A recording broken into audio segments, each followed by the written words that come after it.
You get ACM membership benefits, t-shirts, graduation sash, and like participation in a lot of our events. So yeah. You could also pay with cash, but we'll do it after the presentation if that's what you want. So you guys should sign up for membership. Supports our food bank. So the topic today, I'm going to give us a brief introduction to quantum computing. Raise up hands who here knows anything about it at all. Okay, that's a decent amount. You were in my presentation before. Okay, so a little outline of what I'm going to go over. First thing I'm going to go over are essentially what you guys have now, like your MacBook. They run on ones and zeros, registers, and all the good stuff. And then after that, I'm going to go into a little bit of what is quantum computing, what makes it different. And then after that, a little bit of the implementation of the hardware. I'm not going to go too much of the specific, but you can look it up later if you're interested in the hardware aspect.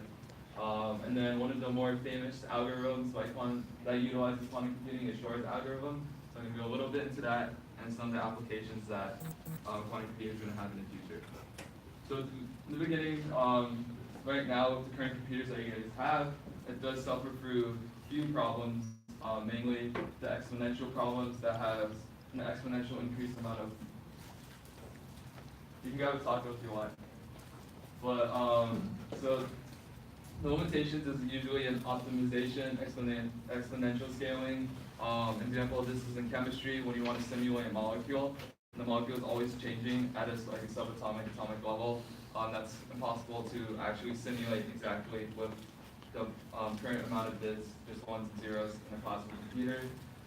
Similarly, kind of the same as in 1936 with the Turing machine, which was like a click or no click, a 1 or 0, two definite states. And then many people think that computers now can solve like anything you want, but that's actually not true. Anything with exponential scaling will take like hundreds of years to solve. Technically, you can solve it, but it will just take a really, really long time, which people don't have. So one of the famous quotes is by Richard Feynman. He said that basically nature isn't classical. In order to basically mimic it, you need to have something new, which is quantum mechanics and quantum computing.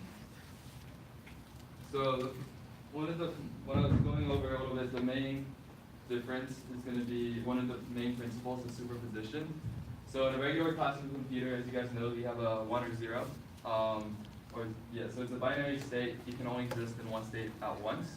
But with quantum computing, you have quantum states, which you have quantum bits, which are called qubits.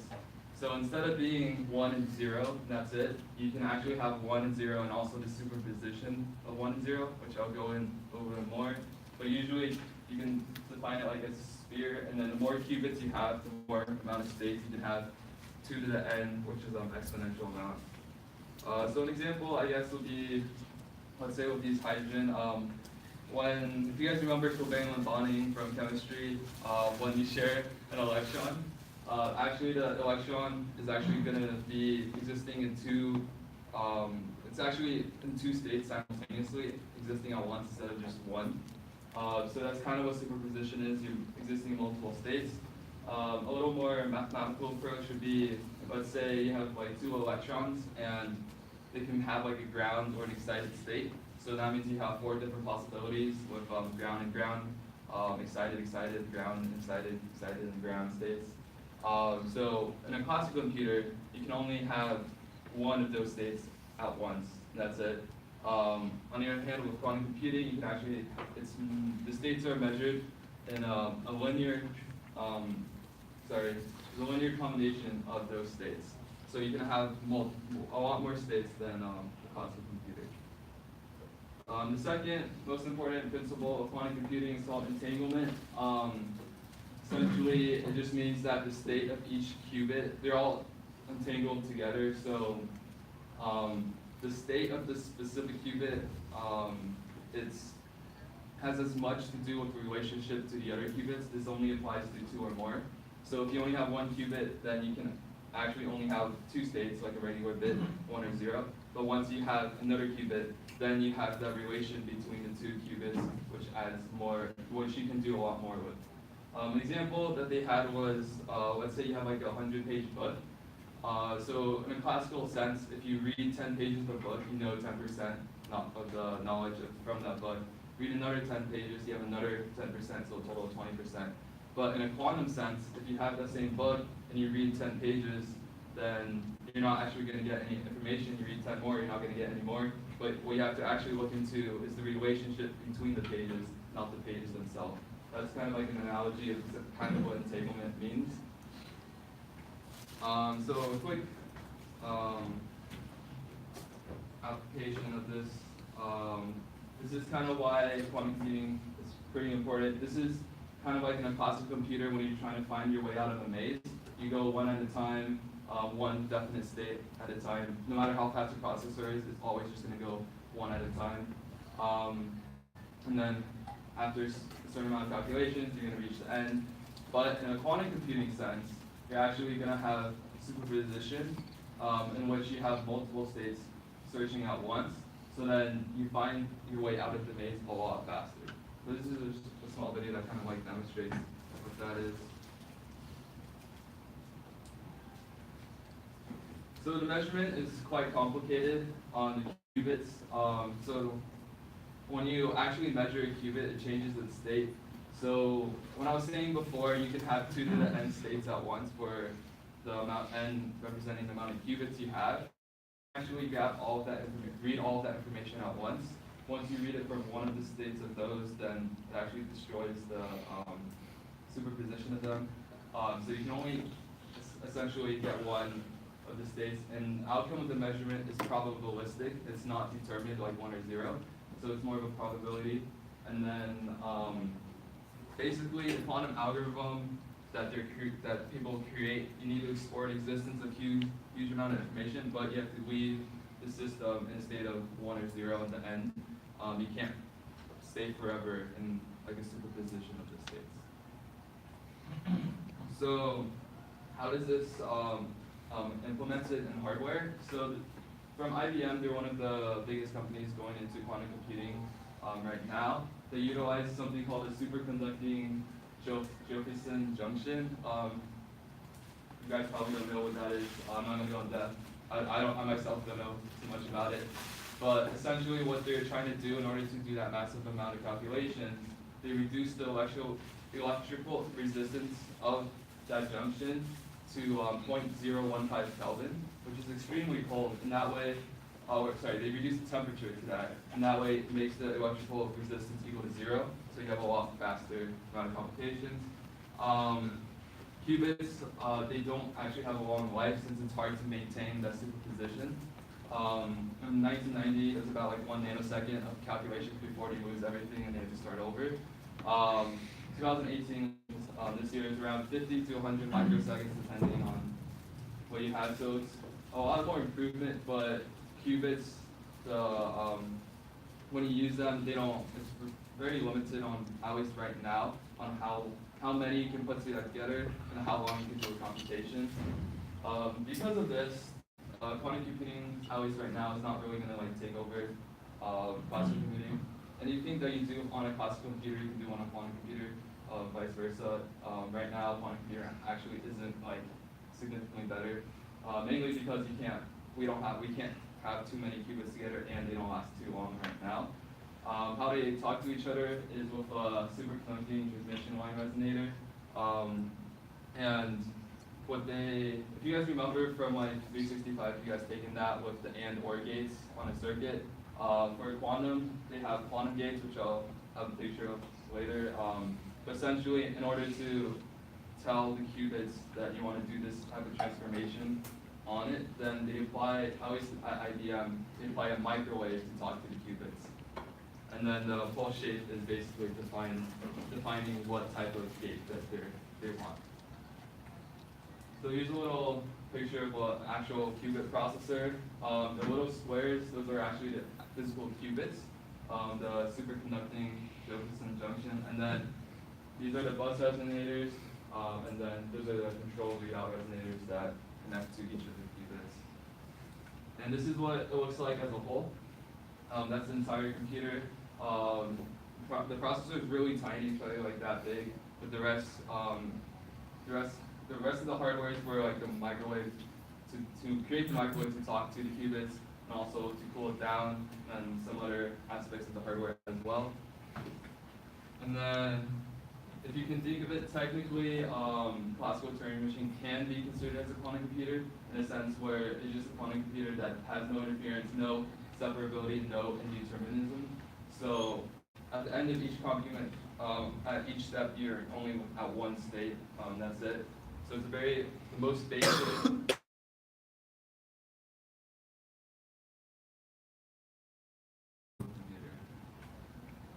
So one of the applications that I was saying, one of the more famous algorithms is called Shor's algorithm, and this is based off of prime factorization. Are you guys familiar with the RSA challenges they had, where you have to solve for given the 2 prime numbers, or given a number you have to solve for 2 primes? No? Okay. So essentially, that's the problem. You're given a huge number, and then from that number, you want to find 2 factors, and those both factors are prime. So that sounds very simplistic, but it's actually extremely hard to do on a classical computer, as in extremely hard, I mean it takes exponential time to solve that problem. So a little reference, in 2009, a 232-digit number, this is part of one of the challenges, which was 768 bits. It took around 2 years to factor that whole number to get the P and Q from that number, using hundreds of classical computers running in parallel. So it's extremely hard, and then during that time, they estimated that if you wanted to do a 1024-bit number, it would be around 1,000 times harder. Obviously, right now, the hardware our processors have increased, or they're better, but they still suffer from the fundamental disability of calculating exponential problems reasonably. So in 1994, which is actually a while ago, Peter Shor came up with the Shor's algorithm, which utilizes quantum computing to basically solve the exponential time problem.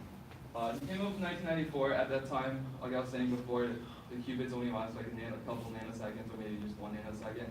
So they didn't really have an application of it. It was just an algorithm that can be applied to, if you have enough qubits, it's going to be basically going to solve your problem n equals pq and basically polynomial time. But even right now, we don't have enough qubits together to make that even possible, well, reasonable for a classical computer. That's a lot better than a classical computer, like I said before. So the algorithm does need a large number of qubits, but the algorithm itself shows an application of quantum computing. So the basic steps of Shor's algorithm, it's based off of number theory, but basically the first you pick a, which is less than n, which was the number that you're given, and then you check if it's not a factor. You can just simply use the Euclidean algorithm to find that. That's a very basic step. It does not take really long. And then the second step is find r, which is the period of a mod n, which is essentially solving for the minimum r such that a to the r is equal to 1 mod n. So when you have the modular function like that, if you look at the results you get, it's actually going to start repeating after a certain amount of numbers. So that essentially, right before repeating is a period. If you guys remember from physics, like if you graph it in a wave, then it's whenever it starts repeating into a period. After that, you just check if r is even, and then a to the r over 2 plus 1 is not equal to 0 mod n, so it's not a factor. Then if you fail that step, you do have to start back at number 1 and then just continue down again. But the problem, they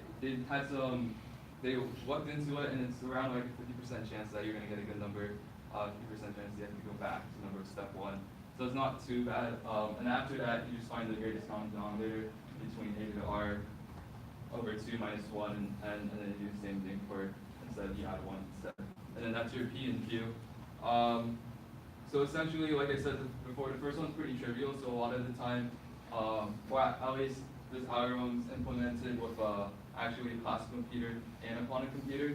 So what happens is they run the first step on a classical computer, since it doesn't take too much time, and then they feed that result, that a that they get, into a quantum computer. Since step 2 is where the hardest part to find your to find the period is going to take the longest time. So you run that, and into that quantum computer at step 2, and then step 3, the quantum computer outputs to a classical computer, and step 3 is where the classical computer can then check again that, and then check that for the greatest common denominator, which I'm sure you guys coded before, which is pretty simple. So the hardest step is, or the step that takes the longest is step 2, and that's why they apply the quantum computing, or they use the quantum computer for step 2. So step 2, like I was saying, use quantum computing. Essentially, basic example is each state is going to represent, for to the n states, depending on the number of qubits you have, each state is going to represent a to the x, where x is your state number, mod n. So you basically have a massive amount of parallel computations, and then, like I said before, you can't really just like choose, just like grab all of it, read all of the information at once. You can't do that, so you kind of have to find a way to minimize the probability of grabbing the wrong one, so you have a better chance of having the right number at the end. So what they use is they found the property of period is always global, no matter how many number of states you have, since it's going to be repeating, it's global. So because of that, they actually created something called the quantum Fourier transform. It's basically a linear transformation on qubits. There is a kind of equivalent, forgot exactly what the name is, but a Fourier transform on classical computers, but this is for quantum computers, utilize a concept of complex roots of unity. There is a video that better explains this. Let me,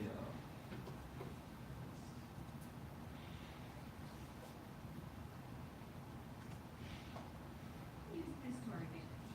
We apply something known as the quantum Fourier transform to the superposition, a to the 1 mod n, a to the 2 mod n, a to the 3 mod n, and so on. The quantum Fourier transform utilizes the ideas of quantum physics to do exactly what we want.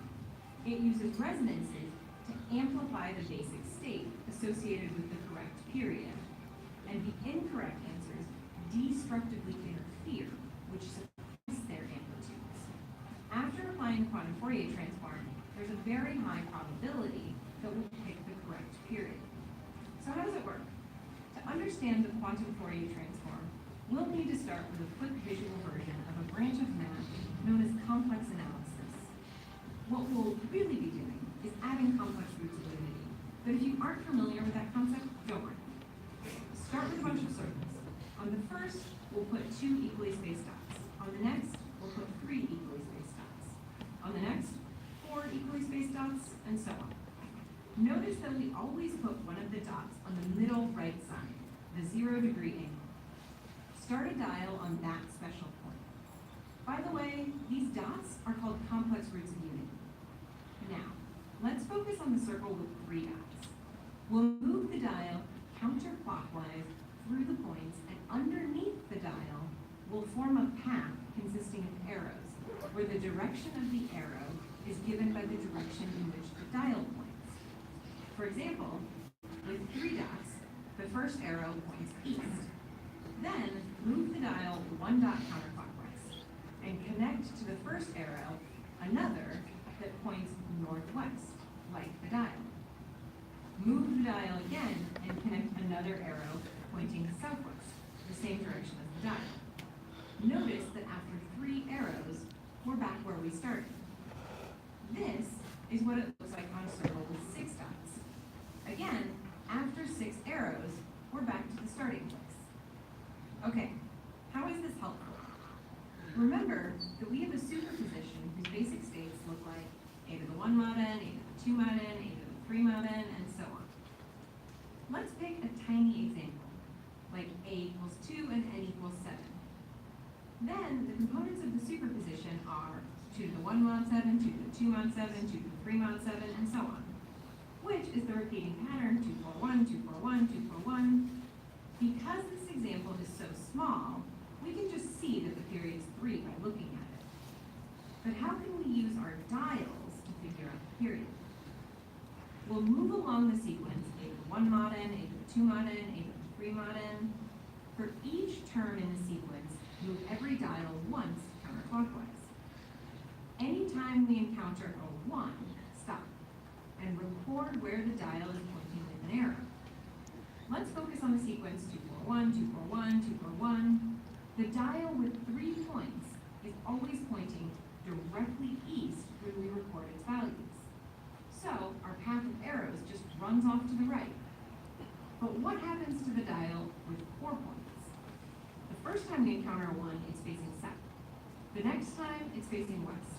The next time, it's facing north. And the 4th time we encounter 1, it's facing east again. So our path of arrows has looped back to where it started. In fact, this will happen with all of the numbers besides 3.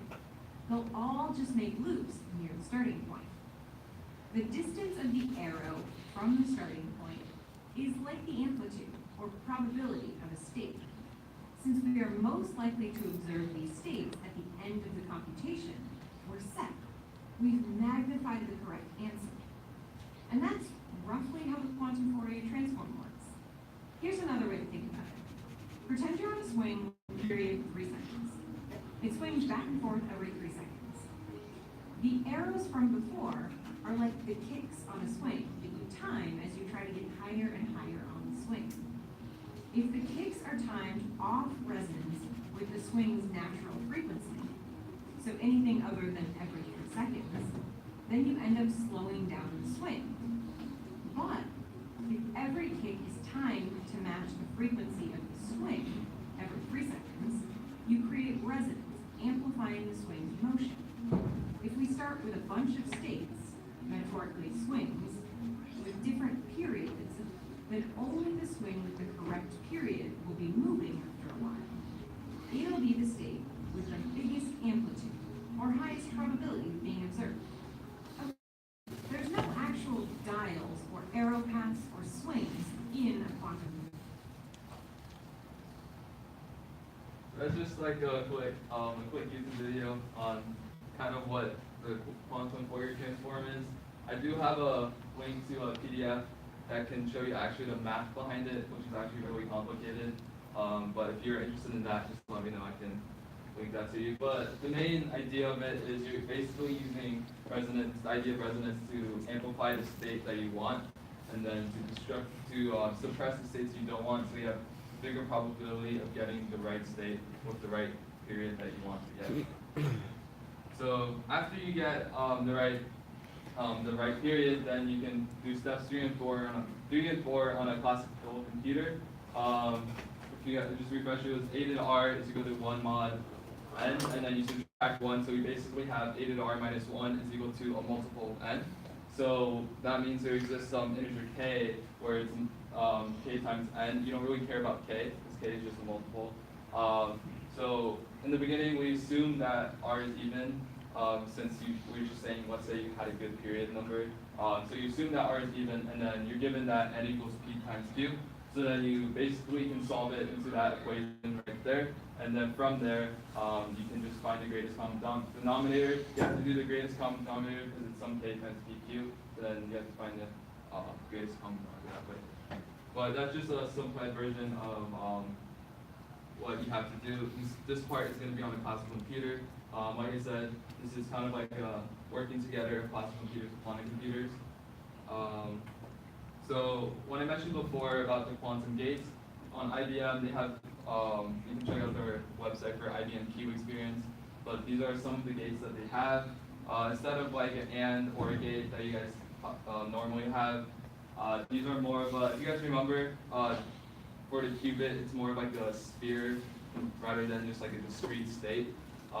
So some of the gates, they do transforms based off of like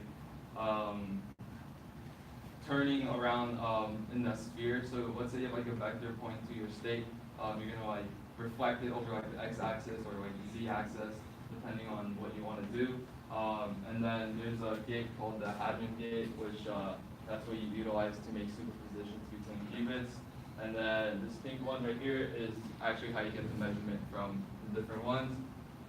So this is just an example of kind of what a quantum circuit looks like for Grover's algorithm, which is essentially you're given, so in this you have 2 qubits, so you have 2 to the n states, which means you can have 4 possible states. So this is Grover's algorithm is saying you have like 4 playing cards face down, one of them is a queen. and then you want to pick which one has the point essentially. So basically on a quantum computer, most of the time it's actually going to get on the first try.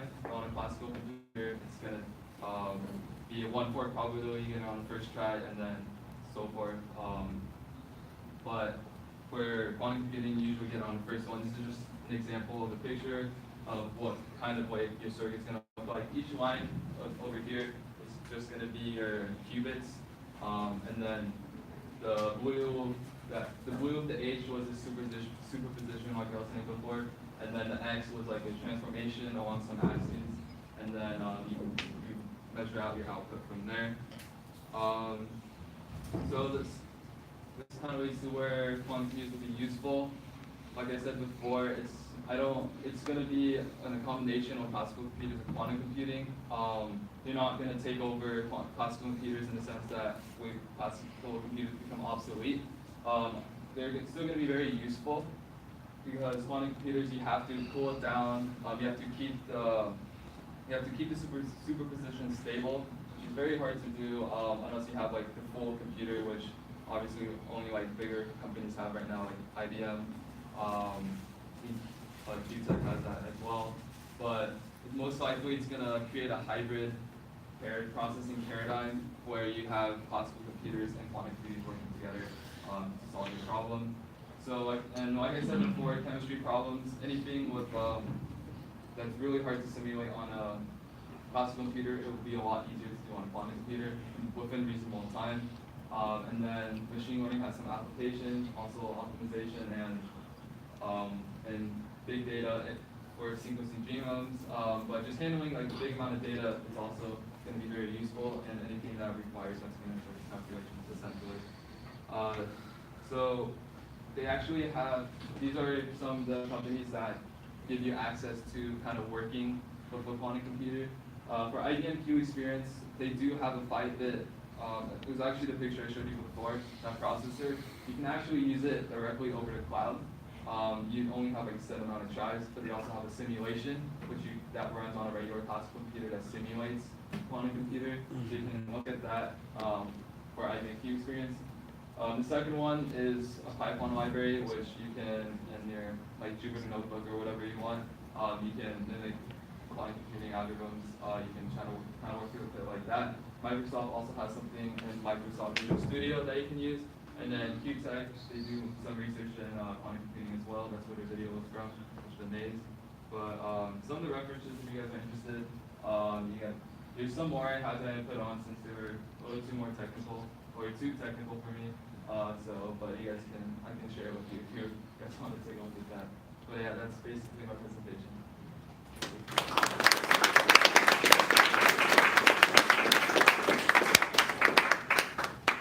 Is there any questions?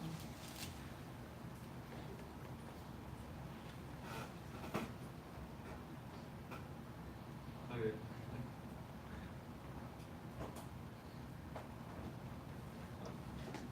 Does anyone want? There's some tacos left if you guys are interested in taking it.